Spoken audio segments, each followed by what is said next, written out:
We acknowledge the Darug people of the Eora Nation as the traditional owners of the land we work on. We pay our respects to elders, past, present, and emerging. Always was, always will be.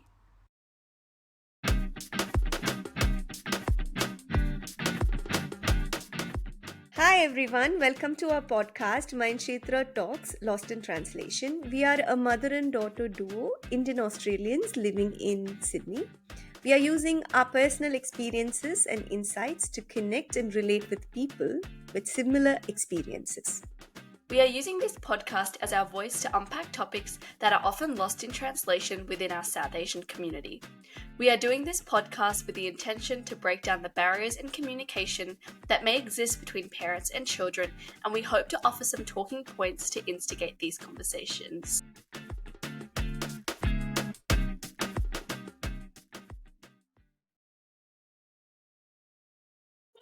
Hello everyone and welcome to the 6th episode. Is it 6? I can't believe it's 6.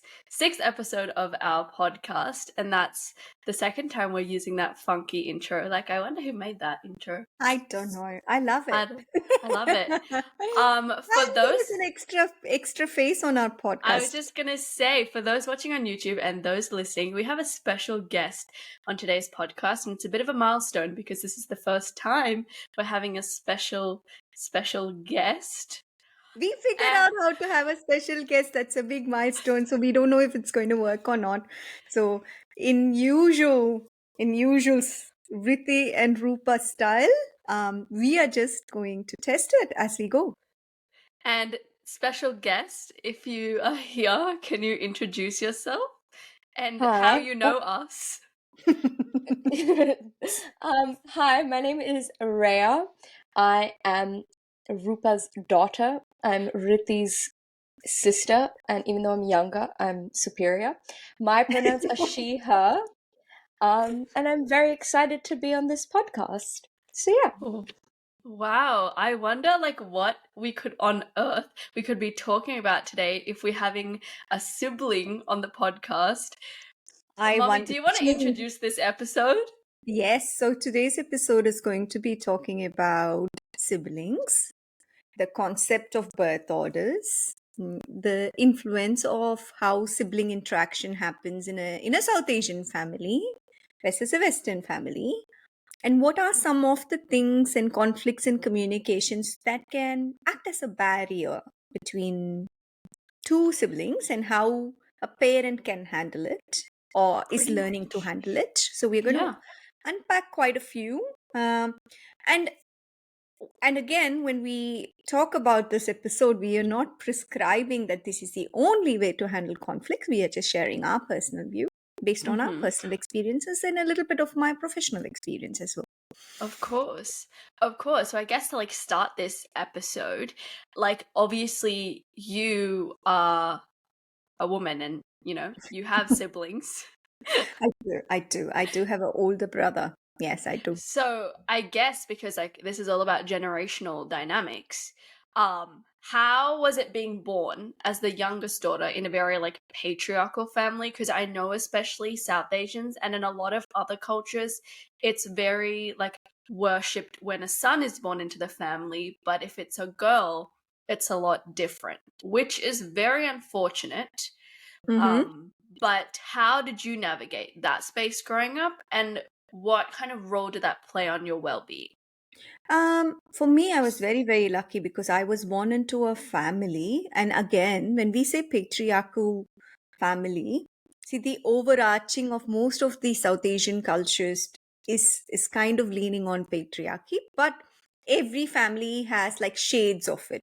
So what becomes really, really fascinating and interesting is just because the collective culture is happening doesn't mean I experienced everything, but I have not escaped the brunt of it.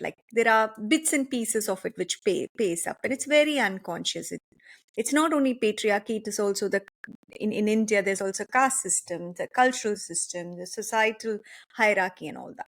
So without going into that, because I've been given a brief to keep this short, so for me, I was lucky in the sense that being born as a daughter in my family was very welcome because I have a older brother, and I was actually the second of the thing.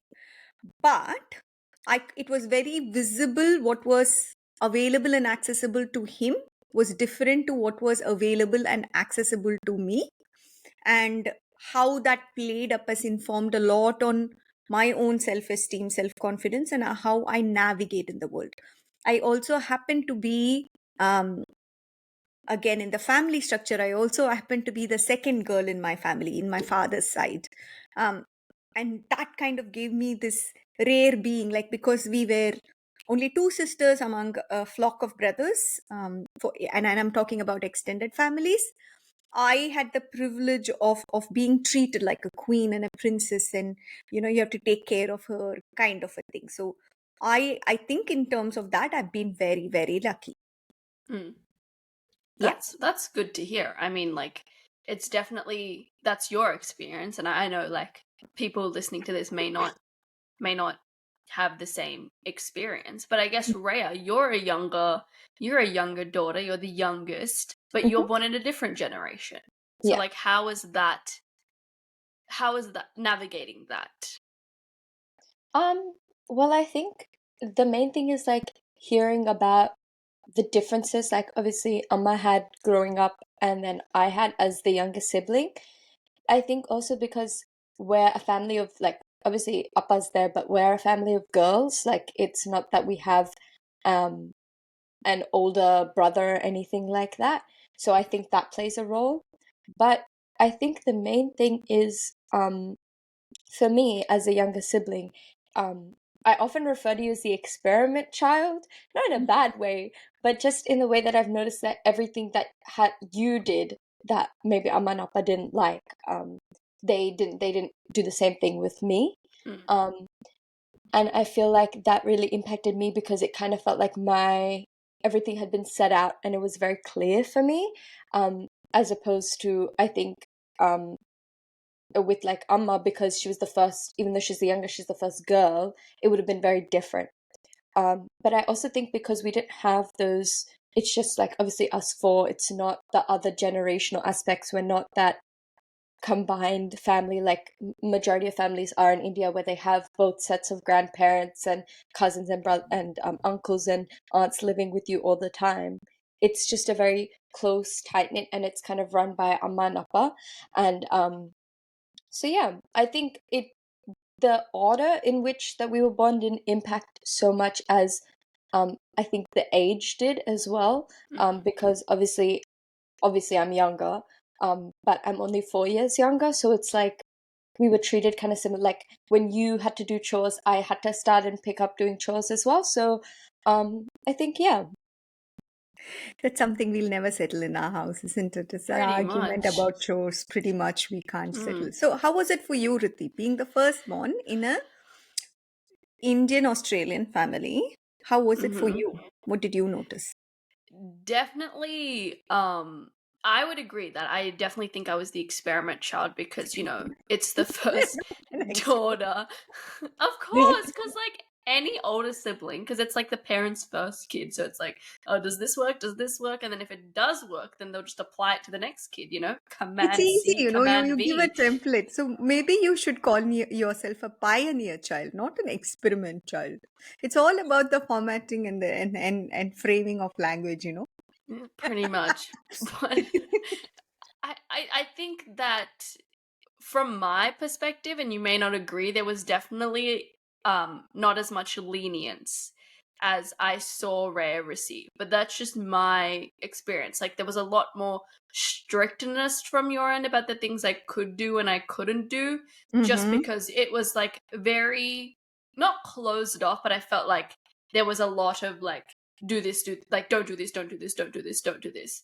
Mm-hmm. Whereas when Rhea came, it was more like, do this, do this. So it's like the same thing, but just reframing it in a different way.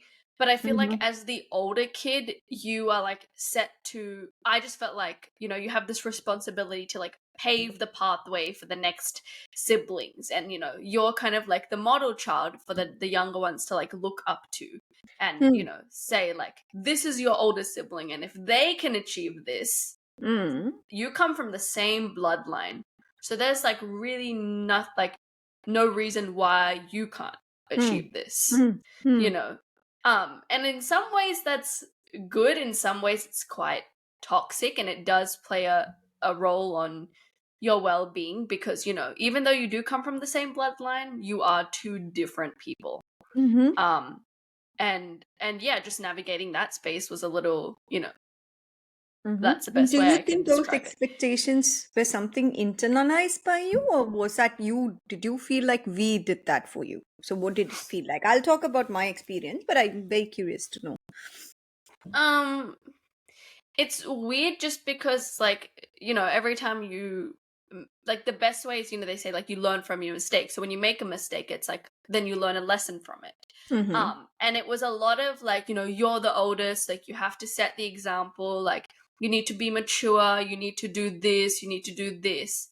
So in that sense, I felt like, okay, like, as the oldest, I have to, be mature, and I have to set the example, just because, if, like, the best way I can say it, and you would say this all the time, is like, when Appa and Amma like go, you're the next one to take care of Reya. So we need to see like evidence that you're showing your responsibility as an older kid, because then we don't have faith in the birth order, I guess. I think for me, it's very interesting because as a second child, I had a lot of jealousy towards my firstborn. Not only because he was the firstborn, he was, for me, it was also, he was the firstborn, and he was a boy.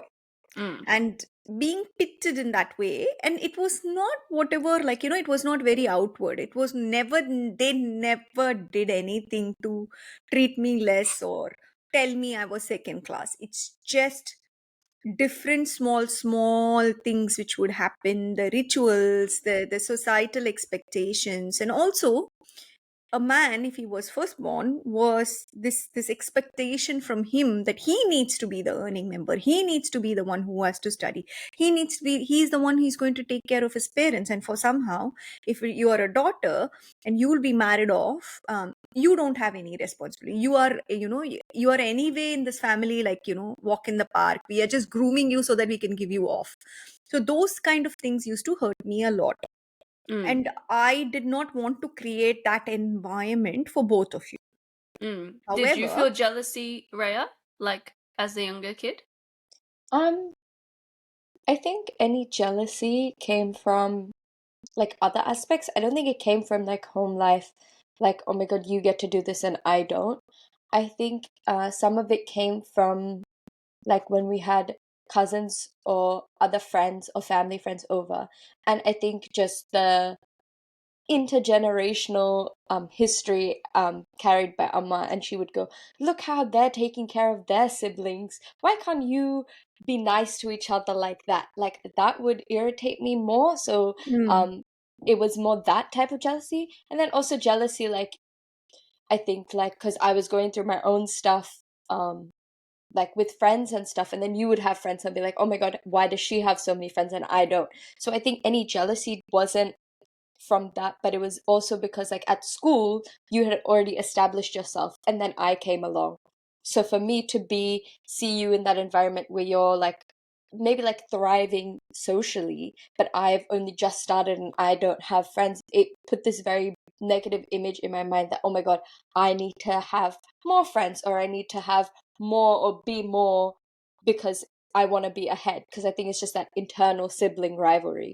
And I don't think it's a place out of jealousy, but it's just out of pure competition, because I think inherently we all just want to try and showcase the best version of ourselves. And when there's someone else highlighting maybe the parts that we're lacking or not necessarily strong in yet, it makes it really hard for you to focus on anything else. So I think that's where the only jealousy came in. But I remember like very early on, especially when we would have family friends over and they would have, it's the siblings taking care of each other. Amma would go, "You're always just like arguing all the time. Why can't you treat each That other I like own this?" up. You still argue, and that is something I can't stand. Arguing, like, it's not arguing, and it's not even squabbling. I think squabbling, arguing, having a difference is good, but always being negative with each other is what I can't stand. And I used to, and I remember the dialogue. And Riti, do you want to share the dialogue? I always say in order whenever you guys fight, what No, do I say? because if somebody actually listens to this, they're going to call like child services. But it's like it's very like you would say like, do you want 2 knives? Like I'll just give you 2 knives. Like just go. Here's 2 knives. Like I would go. just say I won't give you 2 knives, just to clarify for people to the thing, because the concept is for Hypothetically. me. Hypothetical knives, because mean words are like knives. So you're like, why not just, Physically do what you're doing emotionally yeah. is Correct. And I the do believe innuendo. that. I think mean words are like knives or 1,000 paper cuts, and I don't think Mhm. we should be. You can fight, but not be mean to each other. No, Hmm. I agree, but like I think even with Reya, I have to agree. My God, we agree on something. Plot twist. And it took only us sitting in a podcast to agree on I something think, great. I'll but do it I any do. day. I do agree with Reya. Like I remember there was things of seeing other people's siblings and they were so close with each other, and it was like, I don't want to grow up and like never talk to Reya again and always keep fighting. Like I don't want to associate like that. So then it was a jealousy of like, it was a combined jealousy of that, in the sense like experiencing the same thing. Like those siblings are so close. Like, Mm. are we doing something wrong? Like, I also think that a part of it comes from us being Indian but growing up in a Western country. Because for Mm. us, I think you automatically, especially with siblings, when we saw other siblings getting along, the immediate thought was, "Oh my God, this is like going to be forever. This is how we're going to be forever, and Mm. we're just going to keep arguing all the time, and it's going to end up in a big falling out." But I Mm. also think it's become, like, I know now it's become more of a style of communication. It's not so much as bickering as it is banter, or like just like pulling each other's leg. And Mm. I also think when you're young, and especially with the age gap that we had, we went to the same school, we ran in the same, like our friends ran in the same circles, and everything was kind of done together. You don't have time to be your own person, and so you Mm. start trying to be like the other person or trying to not be like the other person. Mhm. Whereas I know when a lot of, like, I know I've heard from a lot of people who their siblings are like older and now they've become closer because they've had that time and that mental and physical space to discover, oh, I'm my own person. This is what I like. This is what I don't like about myself or about the other person. And it's kind of forming that relationship.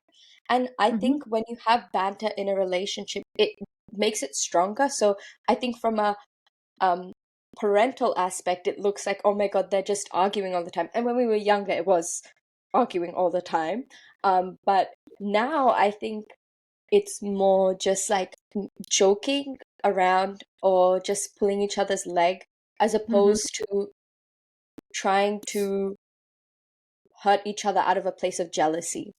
And Mm. so I think that's what I think a lot of, from like what I see, especially as a younger sibling, a lot of parents immediately want to try and cure it, cure that bickering very early on. But I think what they don't understand is that I think it can do more harm than good. Obviously, like trying to teach emotional regulation and control and not to use other people as punching bags, that is a part of it. But I think when, especially a parent or a parental figure jumps in and says, "Stop arguing. It's like it's really bad.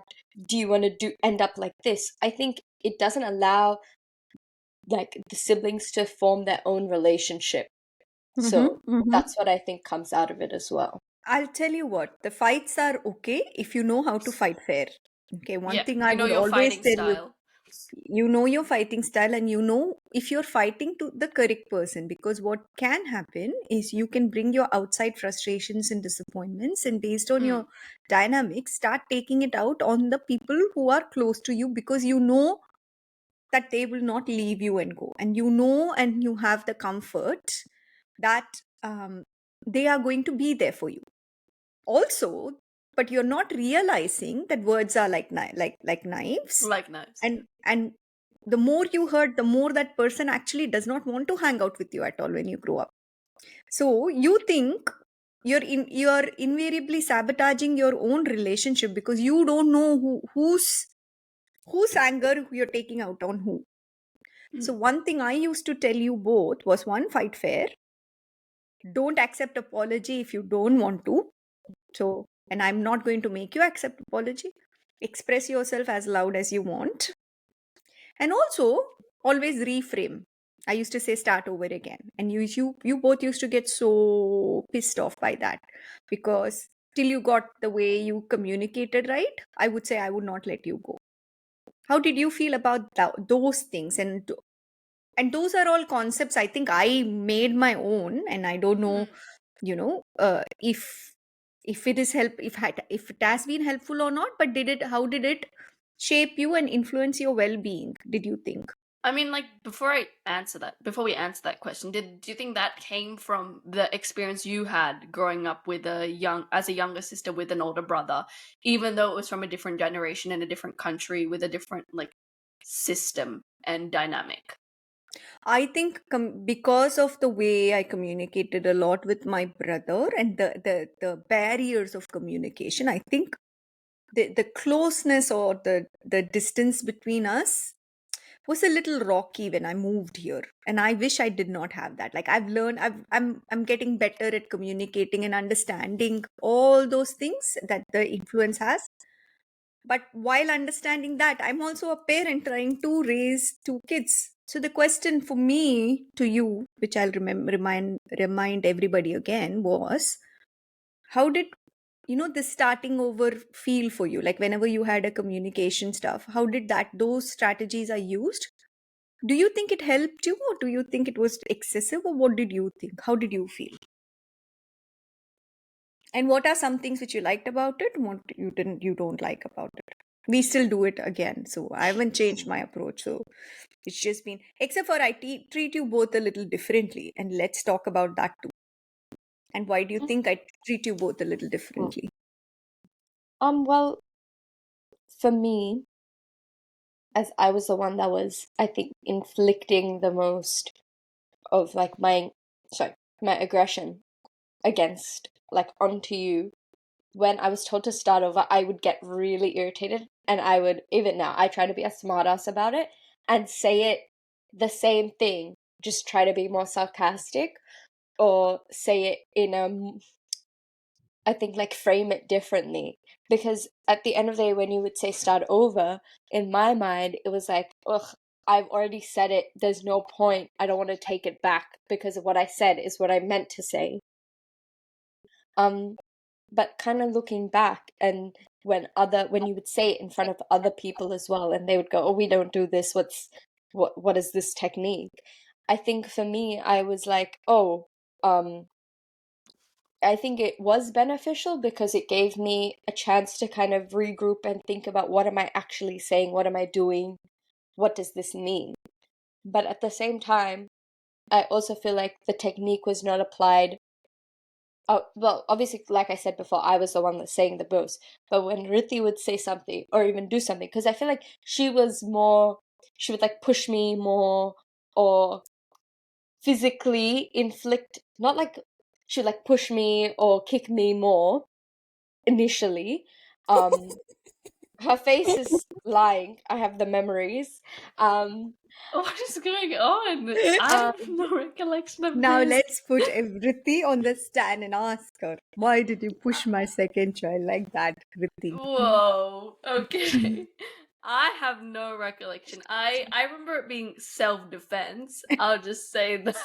You can't self-defend against words. It's not the same. You You can can't. self-defend I against can't just be like, action. I can't just be like, "Oh, you annoying little person," and then you push me. That's not self-defense. That's just Okay, I how provoking will old me. were take you? accountability. What age are we talking about? Let's set the context for the people. Let them not think that you're pushing each other and inflicting hurt on each other. How old were you? What are we talking about? Let's Okay, clarify that. so I remember when I think Riti This was is very 8 fascinating for me. or Hmm. 9, and Hmm. I would have been like 4 or 5. I Look can't at remember. Riti's And face.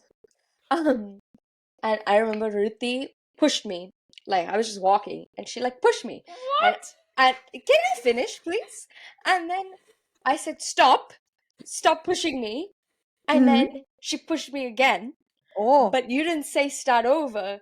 You Hmm. gave her the What will you ask her to if it what was stop on the how to push stairs. you again? Wait. You she pushed me again, right? And then you didn't even say like start over and reframe or apologize. You would just say, if she was on the stairs, she would have fallen and you would have been in trouble. How dare you? It was like more, I think I was given the opportunity, possibly because it was more verbal and possibly because you were trying to teach me what to do in that moment. Because when you speak, it's not like you can take it back, but you can reframe it so that it comes across as in a different way and your intentions are clearer. But when you push someone, it's pretty obvious what you're trying to Oh do. Okay, my God, you're two holding on to things. So, it, Rhea. You're like double the age Pent up now. anger. Two things. I have no recollection of this, but if I did, I'll apologize now. And second, I think start over is a cover for like, instead of saying reframe it, like you're just saying like start over, like think about what you're saying, but like going back to that, and like you mentioned it before, that how we were treated differently as the older and the younger kid, mm, and then how that played into us as you thinking that you favored one over the other, because you always say like parents always ask like parents and kids like, do you have a favorite parent, or like do you have a favorite kid, and you know what is your take on that? I think we should stop asking that question. I think it's the silliest, most question. And I know I get a little triggered because I used to be asked. No, my parents used to be asked, and my mom clearly favored my brother, though she denied absolutely profusely. Though I do understand the reasons why she did on her own pregnancy journey and stuff like that. Um, which is not up for discussion, but I think we should ban that question. Who do you like the most? I think parents, depending upon what the need of the child is, are humans and will pay attention to one kid over the other based on what they think who needs the attention. That doesn't mean the other kid is not done. Okay, Mm. at least not consciously. If unconsciously you're doing it, that is something for the parent to be self-aware. How much attention am I getting, and in this message who is getting lost in this whole, and it's a juggling act. And Mm. I think we should, South Asians, we ask all these questions, and I find it really really unhelpful, because it's like, who do you like the most? Oh my god, you both look the same. Who is the more smarter one? Oh, she can do it, you can't. Look at your sister do this, or look at your brother mm, do that. Oh, is your sister good at music, so you should be good at music, or wanting to do that. There was another point which I wanted to mention when you talked about school, Rhea. And I know I'm not going to talk much, but the thing is, sometimes parents put both siblings in the same school because it is easier on them for pickup and drops. And I don't actually think they think so much about, oh, am I giving a separate individual identity or what? They're thinking, okay, this worked. I can drop them at 8. I can pick them up at 4. It's the same location.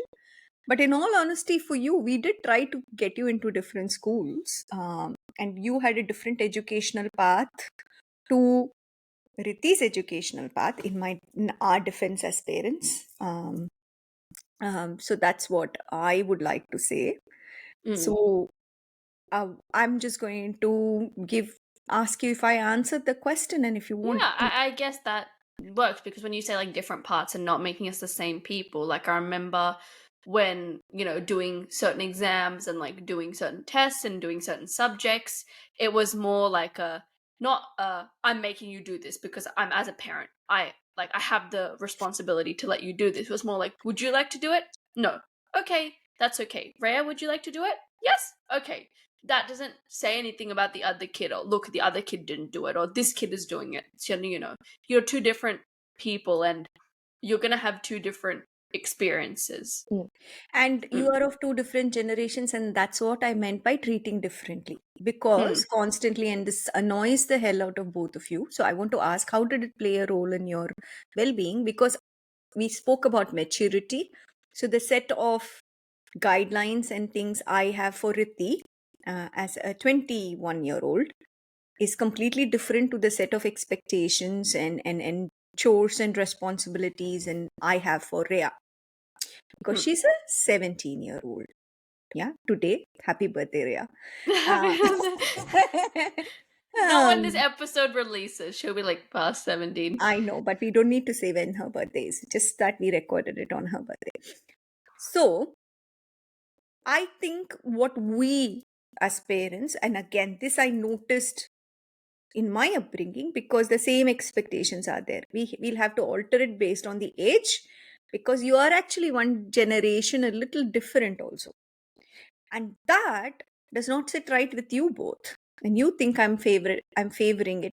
I'm showing favoritism. And I have to constantly remind you, Riti, remember when you were 17 years old? Remember Reya when she got the social media? And it's almost like I feel like a mediator and a history person trying to remind you both of when and what we did each other. Because it's just hard for us to understand that, like, the circumstances when I was raised, when I was like 16, like 14, 15, 16, 17, the knowledge, resources, the situation, the experiences that I had. And this again comes back to being two different people, but it kind of like links to, being a sibling is different to the experiences, situation, surrounding environment that Reya has when she's 16, like 14, 15, 16, 17. But we can only think of, like, now that we are this age, the reason we struggle and we think your favorite, like, favoring the other person is because we are thinking now, because as a 21-year-old, I'm now in the same situation as Reya when she's 17. Mm-hmm. But when Reya's 17 now and when I was 17, it was two different things. So when you say, oh, she's favoring, I'm thinking in this situation, like, now.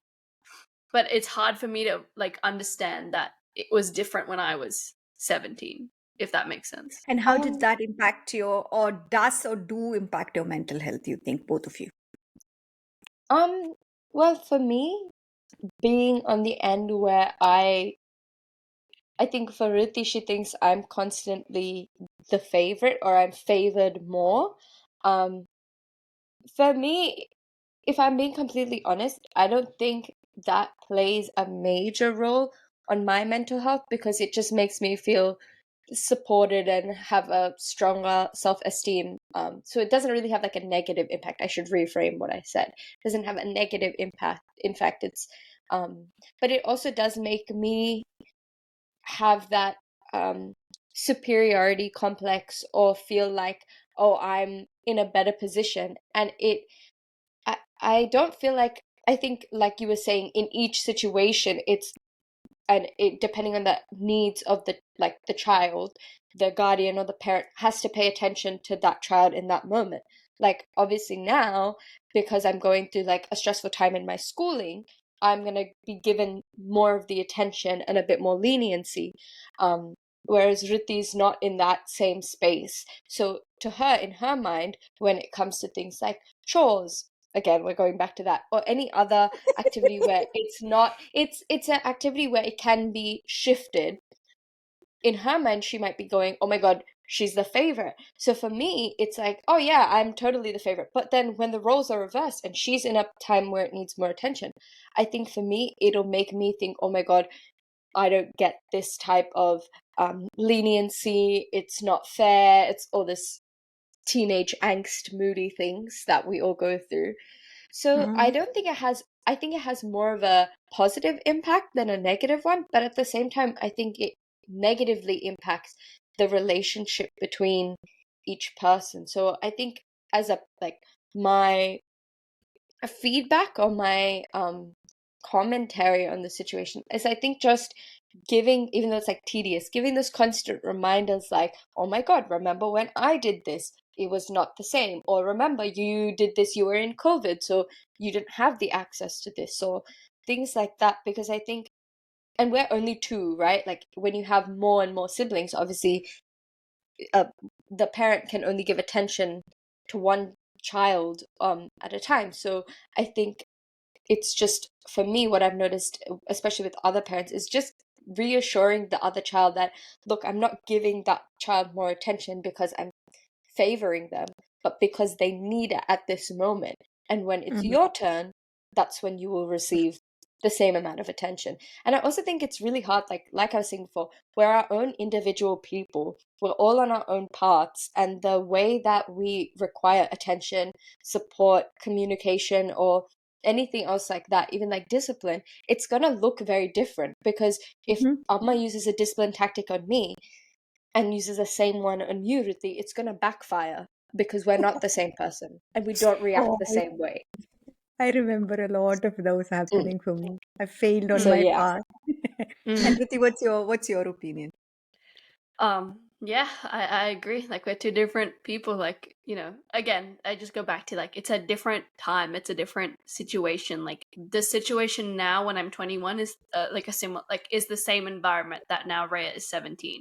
But if you Mm. put 17-year-old me like where I was back then, Mm. those situation and that surrounding environment is different to the 17 that Reya is now.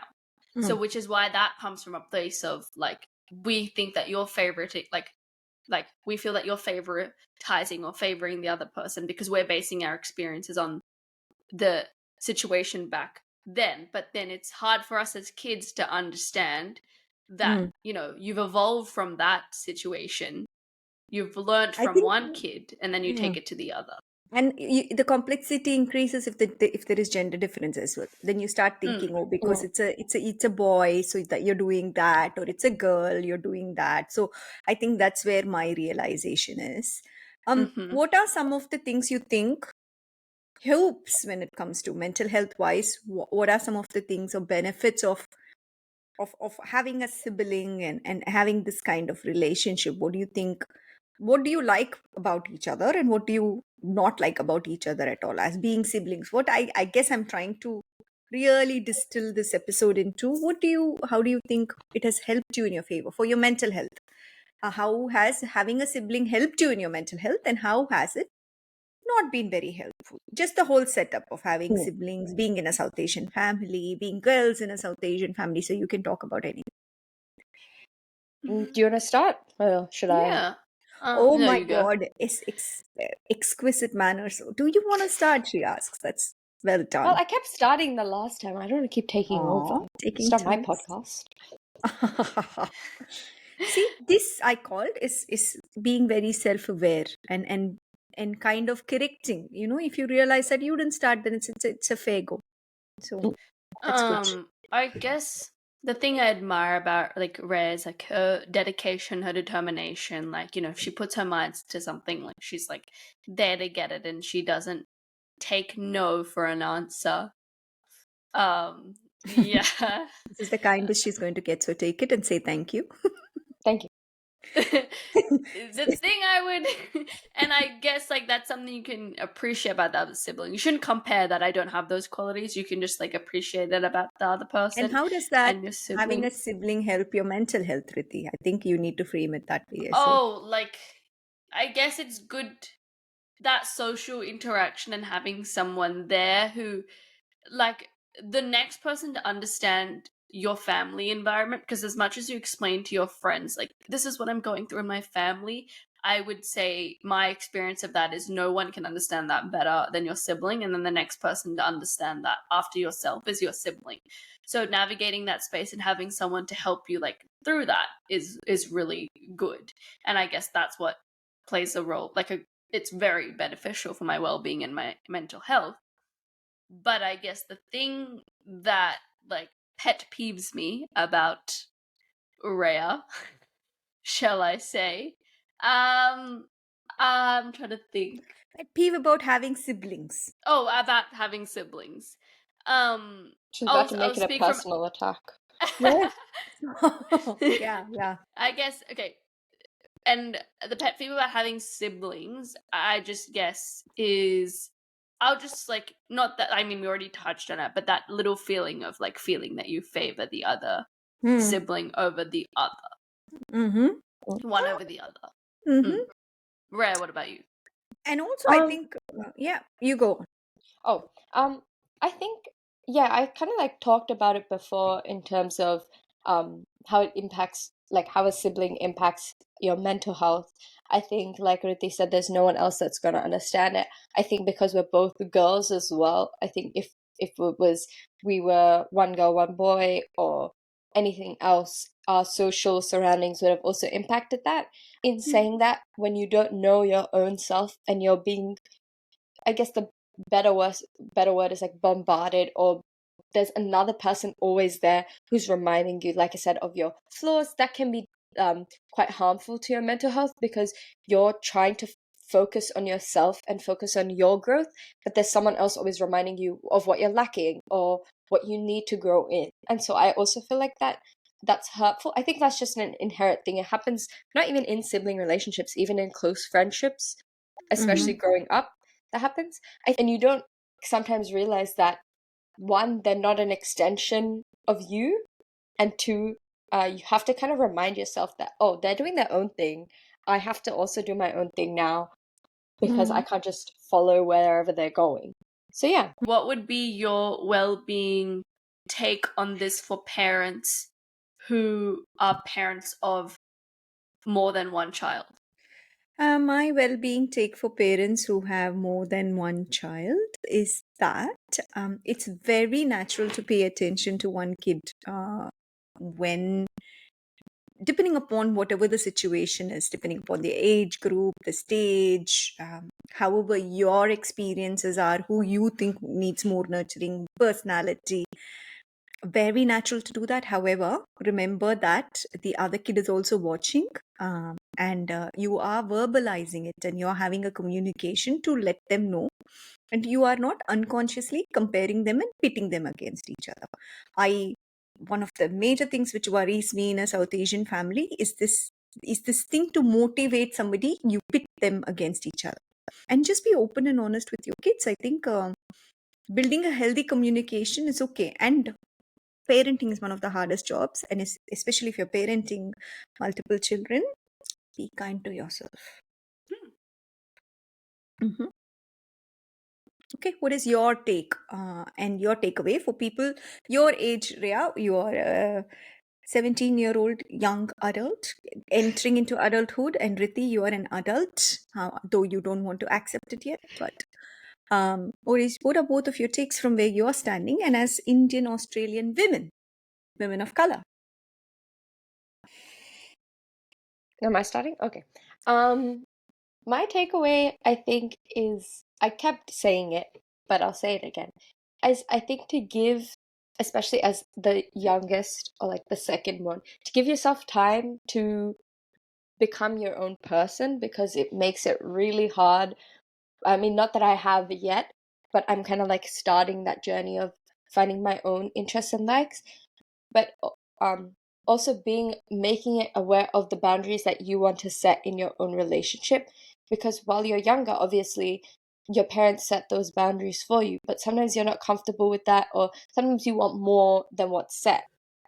So I think my takeaway, and I think parents can also help, that once your child maybe goes into adolescence or even earlier if they start like displaying, trying to help them create their own relationship than creating a relationship for them.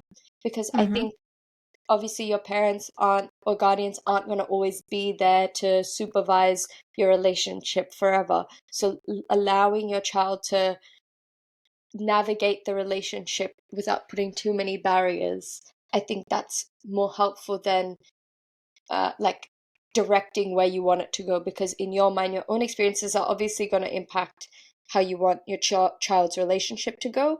But I think it's better for the child's mental health and the child's well-being and the children's relationship to just allow them to navigate that and explore it on their own. So yeah. Okay, what's your takeaway, Riti? And you finish the episode. I guess as an older sibling and like a young adult older sibling, that there is like no rule book for being the older sibling, and like just acknowledging that the circumstances around you as an older child are gonna be different, like no matter what, than when a younger child like comes along when you have a younger sibling. And that there's no rule book, and that like you have your own pathway, and like you are, I guess, again, like agreeing with Ray, like you're your own person. And like they always say that all the older kids like have all this responsibility to like carry on the next generation, but I think putting that much pressure on yourself is like a recipe for disaster for your mental health and well-being. So just like take it slow, and don't take things too personally, and don't let things get to your head. Mm-hmm. Communicate is what I think. I Wow, think what a we should great talk. way to end this episode. That's a perfect quote of the episode. Communicate. We hope you enjoyed this episode. You can follow Mindkshetra on all the social media platforms, and you can follow me on, yes, Mindkshetra Talks, and you can follow me at Reels of Riti. We hope you enjoyed this episode, and we'll see you for the next Actually, one. I need more followers, so ask them to follow me. Bye, everybody. Bye, everybody. Reya, thank you so much for your time and coming here. Bye, Thank Kana. you. Bye, Bye-bye. Riti. Bye.